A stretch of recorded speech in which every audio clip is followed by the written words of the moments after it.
A lot's changed since we were out here last time. We were drilling the pier over here. Under that That's where stair we were. tower. Right? Yeah. So there's a lot.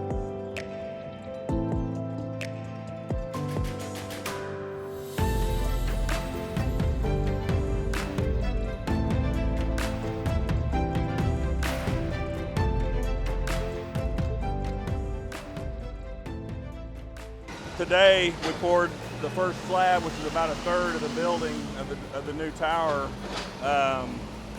We've got the west stair tower has now been topped out. We're working on the center. We'll be pouring that tomorrow. The first lift on the center elevator and stair tower. And if you look way down on the east, we've got the east stair tower up to the second floor. You can really get a perspective of how big the building is as you look, from this west stair tower all the way over to the other side of our construction site where we have the east tower. All this is going to be the width of the building, and so quite a bit of square feet here that we're going to be able to have for our patients. I noticed before we did some of these pours, we had the block wall that's there and around our central utility plant, and then across this. Talk to us about why we go about it that way. Yeah, so that's a 12-inch block, big, heavy blocks that they've been working on for the last month and a half. That gives you the fire separation. That's a 3-hour wall that separates the new construction from the existing facility.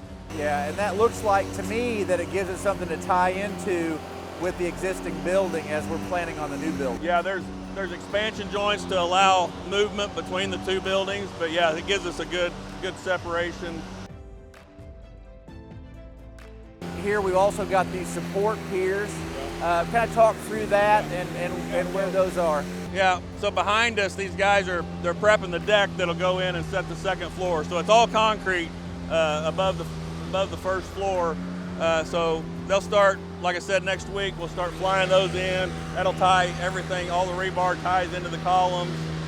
Second floor deck will pour, and then we'll just continue that stair stepping as we go.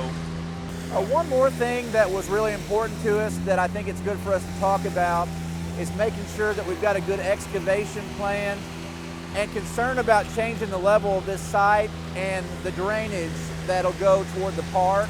And I know we've done a good job of making preparations for that. Could you walk us through kind of how we approach that to make sure we've got a good place when we have rains like we do today, that we keep the environment safe? Yeah. So we have what we call a SWIP plan, which is it's a detailed plan that goes into the DNR that they approve. It's all of our erosion control measures, so we don't have any runoff off the site.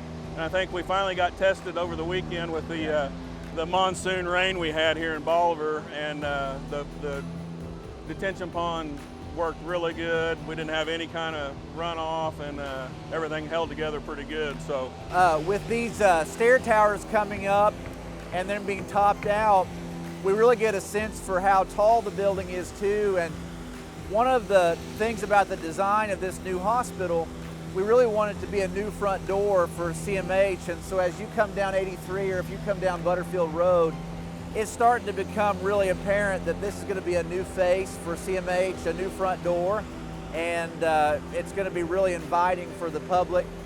We encourage people to come and take a peek at what we're doing. You can't come on site, but you can look from Butterfield Road here, and if you want to see the progress, you also can visit our website. We have a camera on the site every day, and you can keep up to date with the latest on our building project.